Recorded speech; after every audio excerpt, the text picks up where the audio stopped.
baqa mana. Departlar 12-mart. Aeroport Sheremetova uchib kelmanglar. Aeroport Sheremetovaga bilet olmanglar do'st. Aeroport Sheremetovaga 12-mart kuni tong saharlab biz yetib keldik. Sizlarga ichkari holat chiroyli qilib ko'rsatib boraman. Albatta sizdan uzoqlashmasdan like bosib, podpiska bosib qo'yishlaringizni unutib qo'ymanglar do'stlar. Ichkari holatga kiryapmiz. Yana aeroport Sheremetova terminal C va V zonasiga. 12-mart tong saharlab 4:31 dan 4:36 bu aeroport Sheremetovani O'zbekiston, Tojikiston, Qirg'izistonga reyslar, ya'ni bu tomondan o'ng tomoni do'stlar.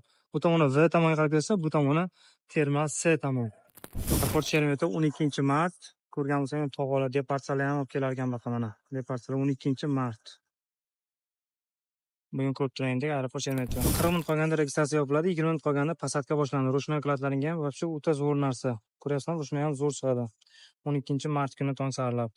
Globusda tagida keyin besplatniy tarozilar ham bor do'stlar. 12-mart bugun. Arqamda turgan terminal C, ya'ni prilyot zonasi. Juda ko'pchiliklar 8 soat, 9 soatlab qolib ketayotgan. Bu yolg'on emas. Kim Sheremetovaga uchgan bo'lsa, so'raylar shu odamdan. Aeroport Sheremetovaga uchib kelmanglar. Aeroport Sheremetovaga bilet olmanglar do'stlar. Chiqishlaring juda qiyin. Dokumentlaring ming zo'r bo'lsa ham 99% chiqmasliklaring aniq do'stlar. Orqamda turgan odamda kamida 8 soatliklar bor. Va shit toliqib ketgan. Shuni maksimal darajada aeroport Sheremetovaga bilet qolgan do'stimizga jo'natib qo'yinglar. Telefonlarni chotkilab, tozalab kelsin agar bilet olib qo'ygan bo'lsa. Agar bilet olmagan bo'lsa, bilet olmanglar. Iltimos qolaman.